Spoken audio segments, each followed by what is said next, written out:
6,700 kilometre की लंबाई, 15 राज्य और इसके अलावा करीब 66 दिनों तक चलने वाली भारत जोड़ो न्याय यात्रा की शुरुआत अब से कुछ ही मिनट में होने वाली है। जी हां, आपको बता दें कि राहुल गांधी की इस यात्रा का ये दूसरा पड़ाव है। पिछले वर्ष जिस तरीके से कन्याकुमारी से लेकर कश्मीर तक राहुल गांधी ने एक लंबी यात्रा तय की थी और उस यात्रा का उद्देश्य भारत की संसद में हो रही तानाशाही के खिलाफ लड़ना बताया जा रहा था। राहुल गांधी तमाम जगहों पर जाकर कह रहे थे कि विपक्ष की आवाज को दबाया जा रहा है, विपक्षी सांसदों को निलंबित किया जा रहा है, विपक्ष में तमाम नेता जो बैठे हैं उनको आवाज उठाने नहीं दी जा रही है, देश में तानाशाही पूर्वक सरकार चल रही है और ऐसे में देश की संसद और लोकतंत्र खतरे में है। लेकिन अब ये जो यात्रा शुरू होने वाली है, इससे 2024 के लोकसभा चुनाव का सीधा कनेक्शन माना जा रहा है। 355 सीटें आने वाली है इस पूरी यात्रा के दौरान और इन 355 सीटों में कांग्रेस पार्टी का दावा है कि यहां से करीब 200 सीटों पर जीत हासिल की जाए, जिसके बाद एनडीए गठबंधन यानी कि बीजेपी जिसकी अगुवाई कर रही है उसकी घेराबंदी की जा सके। नमस्कार, आप देख रहे हैं नेक्स्ट 9 न्यूज और मेरे खास कार्यक्रम रंग बदलती राजनीति में स्वागत है। आज बात करेंगे राहुल गांधी की भारत जोड़ो यात्रा की, जिस तरीके से शुरू करने वाले हैं मणिपुर की राजधानी इंफाल के करीब से और एक तरीके से जो पूरी घेराबंदी करने की कोशिश यहां पर विपक्ष के द्वारा की जा रही है उसको राहुल गांधी कितना अंजाम दे पाते हैं। न्यूज़ रूम में मेरी मौजूदगी है, मेरे वरिष्ठ सहयोगी अमन जी मेरे साथ हैं। अमन जी, भारत जोड़ो न्याय यात्रा का आखिरकार वो वक्त आ ही गया है जब शुरू होने वाली है। अब से कुछ ही मिनट में ये यात्रा शुरू हो जाएगी बताया जा रहा है, तो क्या यहाँ से कांग्रेस घेराबंदी करने में कामयाब होती दिख रही है? देखिए, बिल्कुल दिनेश जी, जिस तरह से हम इस यात्रा की बात करें तो बीते जो यात्रा थी उसमें भी यही बात कही जा रही थी। कांग्रेस पार्टी के लिए संजीवनी साबित हुई। कहीं ना कहीं कांग्रेस पार्टी जो ज़मीनी स्तर पर बहुत बेहतर नहीं कर पा रही है उसको शायद अपने आप को एक बार फिर तैयार करने का मौका मिले और वैसे ही कुछ अब लग रहा है एक बार फिर से कि यही बात लोग कह रहे हैं लगातार कि क्या कांग्रेस पार्टी की इस जो न्याय यात्रा इससे कहीं ना कहीं कांग्रेस पार्टी को एक बार फिर से एक ऐसा कोई जो है जो मूल मंत्र है वो मिल जाएगा, ऐसा कोई मंत्र मिल जाएगा जिससे वो पार्टी अपने आप को दोबारा रीस्टैब्लिश कर सके। ये अपने आप में महत्वपूर्ण बात होने वाली है और साथ में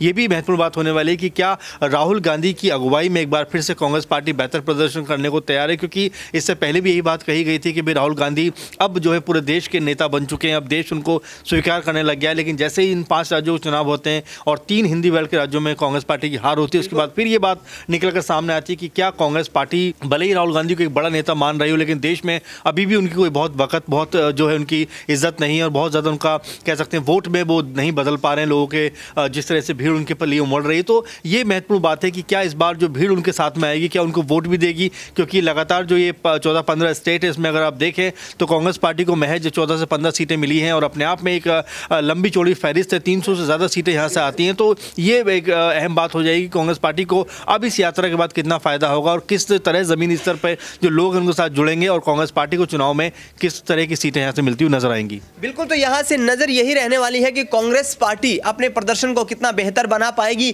यहां से 300 से ज्यादा जो सीटें आ रही हैं वहां पर 200 सीटों पर अपनी पकड़ को मजबूत करने के लिए कांग्रेस पार्टी भारत जोड़ो न्याय यात्रा शुरू करने वाली है और इसकी शुरुआत अब से कुछ चंद ही मिनटों में होने वाली है। राहुल गांधी के साथ तमाम कांग्रेस के दिग्गज नेता मौजूद हैं जो इस यात्रा की शुरुआत करेंगे और मणिपुर से चलकर मुंबई तक ये यात्रा चलने वाली है। अक्षय मेरे सहयोगी मेरे साथ है। अक्षय, जिस तरीके से राहुल गांधी की भारत जोड़ो न्याय यात्रा शुरू होने वाली है कुछ ही देर में, तो क्या यहाँ पर जो एक मूल मंत्र है बीजेपी को सत्ता से बेदखल करने का, उसमें कांग्रेस पार्टी इस यात्रा के तहत लोगों के दिलों में जगह बनाती नजर आ रही है? देखिए, बीजेपी को सत्ता से दूर करने का मूल मंत्र है यहाँ पर प्रदेश स्तर पर काम करना, यहाँ पर संगठन स्तर पर काम करना। भारत जोड़ो यात्रा से पहले 7 सितंबर 2022 को जब शुरू हुई थी उसके बाद लगातार ये बात कही गई कि यात्रा के रूट में जो भारत जोड़ो यात्रा से पहले राहुल गांधी ने की थी उस रूट में कर्नाटक आया, उस रूट में हिमाचल आया और दोनों ही प्रदेशों में जब विधानसभा चुनाव हुए तो कांग्रेस ने बीजेपी को यहां पर पटका नहीं दी। लेकिन यहां पर आप ये चीज नहीं भुला सकते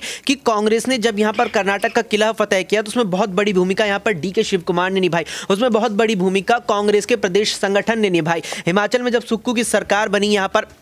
जयराम ठाकुर को हराया। जयराम ठाकुर के नेतृत्व में बीजेपी ने चुनाव लड़ा था हिमाचल प्रदेश में। वो जब वहां बीजेपी को हार मिली, जब वहां बीजेपी को हराया कांग्रेस ने, वहां भी मेरा मानना है, और ऐसे यहाँ पर तमाम चीजें भी यहाँ पर कहीं ना कहीं इस बात को संकेत ज्यादा करती हैं कि भारत जोड़ो यात्रा से ज्यादा प्रभाव चाहे कर्नाटक हो, हिमाचल हो, हिमाचल में भी जीत में यहाँ पर जो प्रदेश संगठन है उसका बड़ा यहाँ पर योगदान रहा था। ऐसे में जो आपने सवाल किया कि बीजेपी को सत्ता से दूर करने में कितनी एक कारगर साबित होने वाली है, देखिए यहाँ पर पार्टी में ये जान जरूर कुछ हद तक फूंक सकती है। हालांकि जान कितनी फूकेगी उससे पहले तो मैं कहूंगा जान पार्टी की निकल गई है। मिलिंद देवड़ा ने यहाँ पर जो महाराष्ट्र में कांग्रेस के बड़े नेता थे, पार्टी उन्होंने एक दिन पहले छोड़ दिया है। ऐसे में यहाँ पर जो संगठन स्तर की बात है, जो संगठन पार्टी संगठन है, वो यहाँ पर बेहतर मजबूती पार्टी को प्रदान करेगा बीजेपी के खिलाफ। तो ऐसे में शिंदे गुट वाली शिवसेना का दामन यहाँ पर थामने वाले हैं महाराष्ट्र के दिग्गज नेता मिलिंद देवड़ा, और आगे आने वाले वक्त में देखना होगा कि उनकी राजनीति किस कदर यहाँ पर आगे चल पाती है। बहरहाल प्रज्ञा मेरी सहयोगी मेरे साथ है। प्रज्ञा, जिस तरीके से राहुल गांधी की यात्रा शुरू होने वाली है, मिलिंद देवड़ा ने जो दिग्गज नेता माने जाते हैं पार्टी को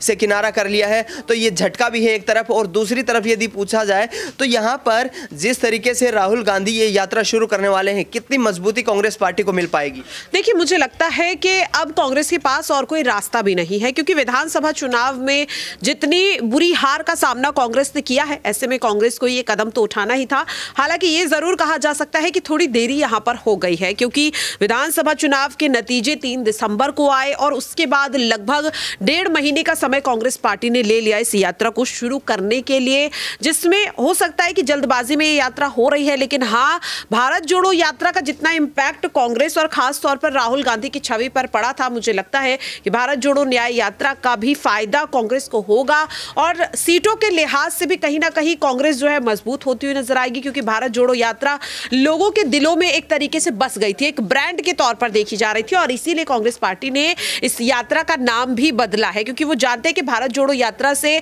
देश भर की जनता जुड़ी हुई है, और इसीलिए लोगों में उत्साह भी देखने के लिए मिल रहा है। हालांकि देखना यही होगा कि जितना ज्यादा भारत जोड़ो यात्रा से राहुल गांधी जनता को जोड़ पाए थे कांग्रेस पार्टी को, क्या उतना ही भारत जोड़ो न्याय यात्रा के जरिए जोड़ा जाएगा, क्योंकि कहा जा रहा है कि वो पद यात्रा थी और ये बस यात्रा है, तो शायद हो सकता है कि लोगों के साथ उतनी ज्यादा कनेक्टिविटी राहुल गांधी की ना हो पाए। लेकिन मुझे लगता है कि राहुल गांधी और भारत जोड़ो न्याय यात्रा कर रहे हैं तो उनको बेहतर तरीके से पता है कि किस तरीके से इस मौके को भुनाना है लोकसभा चुनाव के लिए। छोटा सा आखिरी सवाल, 200 सीटों को जीतने का यहाँ पर दावा किया जा रहा है, यदि यहाँ से कांग्रेस बाउंस बैक करती है तो क्या बीजेपी की मुश्किलें बढ़ती नजर आएंगी? बिल्कुल, देखिए यहाँ पर जाहिर तौर पर यहाँ बीजेपी की मुश्किलें बढ़ेंगी, और सिर्फ इसलिए नहीं क्योंकि कांग्रेस पार्टी भारत जोड़ो न्याय यात्रा की शुरुआत कर रही है, बल्कि इसलिए भी कि विधानसभा चुनाव में जिस तरीके के फैसले बीजेपी ने मुख्यमंत्री चेहरे को लेकर लिए हैं, उसकी वजह से कहीं ना कहीं जनता के मन में अब एक सवाल उठ गया है कि बीजेपी कहती कुछ है करती कुछ है। तो ऐसे में हो सकता है कि इस बात का फायदा कांग्रेस उठाती हुई नजर आएगी। जाहिर तौर पर आप भी देख रहे हैं मध्य प्रदेश में किस तरीके से लगातार शिवराज सिंह चौहान की नाराजगी को